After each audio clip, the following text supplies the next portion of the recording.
Mitos y leyendas urbanas de terror de Argentina, y esta es la parte 3 paranormal. Fantasmas. El basilisco. Es un animal muy extraño, semejante a un reptil con un solo ojo en la frente, redondo y sin párpados. Dice la leyenda que nace de los huevos pequeños y sin yema que ponen algunas gallinas, y en algunas regiones se comenta que de los huevos puestos por gallos viejos. El basilisco puede esconderse en cualquier recoveco de la casa y la persona que lo vea al ojo puede morir de inmediato o quedar ciega. Una forma de combatir a este prodigio es lograr que se observe en un espejo y muera del espanto. Hay que tener cuidado de destruir los huevos antes de que el animal nazca, pues su gestación dura alrededor de un día. Mitos. Leyendas. El pombero. Es muy parecido al duende, pero a diferencia de aquel, se lo ha visto muy pocas veces. Tiene los pies al revés para dificultar su búsqueda. Puede tomar la forma de cualquier animal. Según Bossi, a la distancia parece un carpincho parado en las patas traseras, sus ojos no son como los nuestros, sino chatos, como los del sapo, y con cejas de pelo largo. Mira fijo igual que las lechuzas. Tiene la boca grande y alargada y sus dientes son muy blancos. Se dice que es el dueño de los pájaros y del sol y señor de la noche. Sale a pasear en los meses de octubre y noviembre, cuando empieza el calor. Cuentan que una vez, el pombero se enojó con un hachero de la provincia de Formosa, Marco Gabasa, lo sacó del rancho con cama y todo durante la noche y lo dejó en medio del monte. Esto mismo se repitió durante varias noches hasta que una vuelta lo golpeó y lo dejó paralítico. Marco Gabasa murió a los 86 años en el año 1972. Quiere a los chicos buenos y golpea a los malos. Cuando uno le imita el grito o el silbido, este le contesta en forma enloquecedora. Dicen que se lo ahuyenta con ajo. Argentinos. Mitos y leyendas urbanas de Argentina. La leyenda de la Llorona. De todos los países. Consumada la conquista y poco más o menos a mediados del siglo XVI, los vecinos de la Ciudad de México se recogían en sus casas con el toque de queda, avisado por las campanas de la primera catedral. A medianoche y principalmente cuando había luna, despertaban espantados al oír en la calle, tristes y prolongadísimos gemidos, lanzados por una mujer a quien afligía, sin duda, honda pena moral o tremendo dolor físico. Un alma en pena. Las primeras noches, los vecinos se resignaban a santiguarse por el temor que les causaban aquellos lúgubres gemidos, que según ellos, pertenecían a un ánima del otro mundo. Pero fueron tantos y tan repetidos y se prolongaron por tanto tiempo, que algunos osados quisieron cerciorarse con sus propios ojos que era aquello. Y primero desde las puertas entornadas, de las ventanas o balcones, y enseguida atreviéndose a salir a las calles, lograron ver a la que, en el silencio de las oscuras noches o en aquellas en que la luz pálida de la luna caía como un manto vaporoso, lanzaba agudos y agónicos gemidos. Vestía la mujer un traje blanco y un espeso velo cubría su rostro.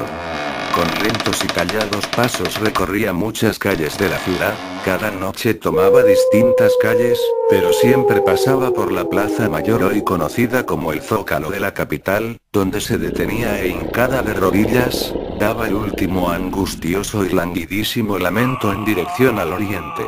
Después continuaba con el paso lento y pausado hacia el mismo rumbo y al llegar a orillas del lago, que en ese tiempo penetraba dentro de algunos barrios, como una sombra se desvanecía entre sus aguas.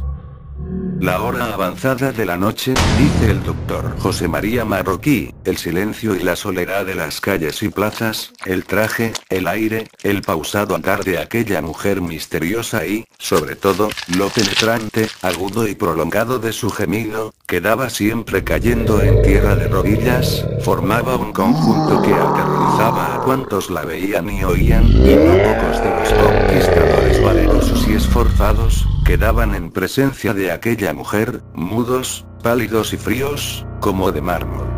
Los más animosos apenas se atrevían a seguirla a larga distancia, aprovechando la claridad de la luna, sin lograr otra cosa que verla desaparecer llegando al lago, como si se sumergiera entre las aguas, y no pudiéndose averiguar más de ella, e ignorándose quién era, de dónde venía y a dónde iba, se le dio el nombre de La Llorona. El origen de La Llorona. El antecedente más conocido de la leyenda de La Llorona tiene sus raíces en la mitología azteca. Una versión sostiene que es la diosa azteca Chihuacoatl, protectora de la raza. Cuentan que antes de la conquista española, una figura femenina vestida de blanco comenzó a aparecer regularmente sobre las aguas del lago de Texcoco y a vagar por las colinas aterrorizando a los habitantes del Gran Tenochtitlán. ¡Ay, mis hijos, dónde los llevaré para que escapen tan funesto destino!, se lamentaba. Un grupo de sacerdotes decidió consultar viejos augurios. Los antiguos advirtieron que la diosa Chihuacoatl aparecería para anunciar la caída del imperio azteca a manos de hombres procedentes de Oriente. La aparición constituía el sexto presagio del fin de la civilización.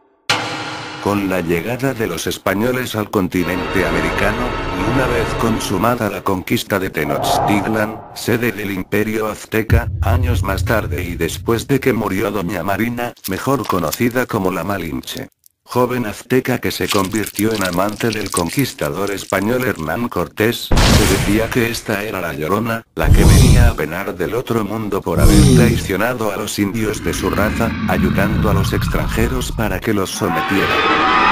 Las otras Lloronas. Esta leyenda se extendió a otros lugares del país, manifestándose de diversas maneras. En algunos pueblos se decía que la Llorona era una joven enamorada que había muerto en vísperas de la boda y traía al novio la corona de rosas blancas que nunca utilizó. En otras partes, se creía que era una madre que venía a llorarle a sus hijos huérfanos.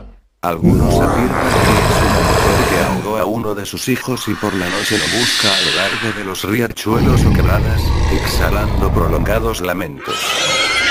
Otra descripción de la Llorona es la siguiente. Mujer de figura desagradable, alta y desmelenada, de vestido largo y rostro cadavérico. Con sus largos brazos sostiene un niño muerto. Pasa la noche llorando, sembrando con sus sollozos lastimeros, el terror en los campos, aldeas, y aún en las ciudades. Se hace referencia a este personaje acorde con la tradición oral, donde se le define como una madre soltera que decidió no tener a su hijo y por eso aborta, acarreándole esto el castigo de escuchar permanentemente el llanto de su niño. Este castigo la desesperó y la obligó a deambular por el mundo sin encontrar sosiego, llorando, gimiendo e indagando por el paradero de su malogrado hijo. Paranormal. Fantasmas el Pitayóbal. Llamado también Talonyobai, son genios malignos que tienen el aspecto de indiecitos y habitan en las selvas del Alto Paraná, en el litoral argentino, también en el Chaco paraguayo y se dice que son antropófagos.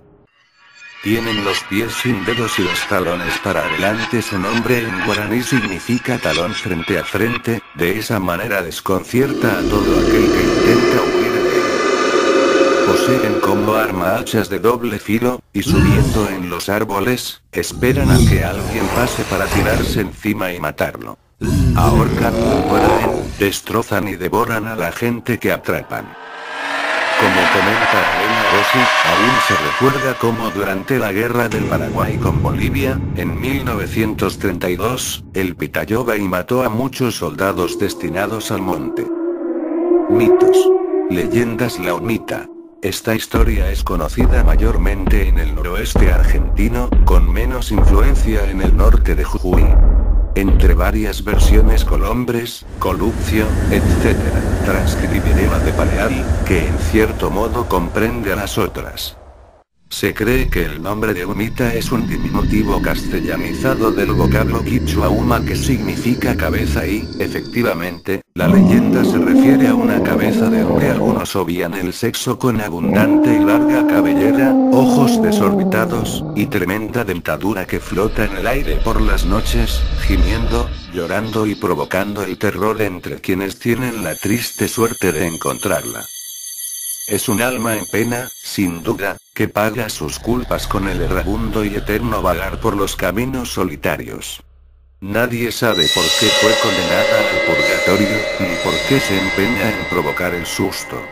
Alguna vez un paisano valeroso la enfrentó y lucharon toda la noche, hasta el alba. Ganó y la Humita se transformó en toro o en ternero. Previamente narró su culpa al vencedor, pero este, a su vez, no pudo contarle a nadie, pues como precio a su hazaña perdió el alma para siempre. Argentinas. Mitos y leyendas urbanas de Argentina. La leyenda del coronel fantasma que recorre la Pampa Argentina. Bueno, todo empieza en un viaje que hago a la Pampa Argentina, más precisamente a Carro Quemado. Una noche salí a cazar al monte con un amigo y guía de la zona, y luego de haber caminado por más de una hora, decidimos parar al costado de un alambre para tomar un trago de licor para pasar el frío. De repente escucho el galopar de un caballo, me doy vuelta y veo que el caballo se dirigía hacia nosotros con su respectivo jinete, por lo cual me tiro al piso para que no me vea, ya que estábamos en un campo sin permiso. La cuestión es que a poco menos de 20 metros de nosotros desaparece. Mi amigo y guía me pregunta qué estaba haciendo, que por qué me había tirado al piso, y cuando le conté lo que había visto él no vio, ni escuchó nada. Me dijo. Por fin alguien más lo vio y pasó a contarme que hace unos años él también había visto lo mismo y en el mismo lugar. La leyenda del lugar cuenta que es un coronel o algo así que sale a buscar a sus soldados muertos a manos de los indios que allí habitaban. Cabe destacar que esos campos estaban en las rutas de la famosa batalla del desierto encabezadas por el expresidente argentino, Rosas, con miles de indios muertos. Bueno, espero puedan creer lo que les cuento porque realmente me sucedió. Paranormal. El ahorcado del cementerio. Chacarita. Cuenta la leyenda que alrededor del cementerio de la Chacarita, también conocido como el cementerio del oeste, suele encontrarse durante las noches de los jueves de luna llena una extraña y muy curiosa visión. Precisamente en la calle Jorge Newbery, a metros de la intersección con las vías, colgado de uno de los árboles más cercanos al muro del antiquísimo cementerio, un extraño espíritu apenas perceptible de un hombre ahorcado en una de las ramas más altas del árbol. Algunos testigos que dieron testimonio afirman que el espíritu posee un cuerpo semitransparente con un avanzado estado de putrefacción. Muchos lo describen con ropas antiguas y sucias. Esto último nos lleva a pensar que puede ser un alma en pena de aquellos tiempos negros del año 1871, donde Buenos Aires sufrió la horrible fiebre amarilla. Ya que no hay documentos de aquellos tiempos que abarquen justamente sobre un suicidio así en la zona, nos basamos en las habladurías de los pocos testigos de la aparición. Muchos sostienen que era una persona víctima de dicha nefasta enfermedad. Otros muchos dicen que la expresión de dolor de su rostro es por la pérdida de algún familiar. En verdad, poco se sabe sobre este fantasma de Buenos Aires. Sobre este muerto que aún hoy, después de casi 150 años, sigue deambulando por la ciudad sin querer pasar del otro lado. ¿Verdad? ¿Mentira? ¿Fabulación de unos pocos? Nadie lo sabe. Solo resta acercarse al lugar. Fantasmas. Cementerio de la Chacarita.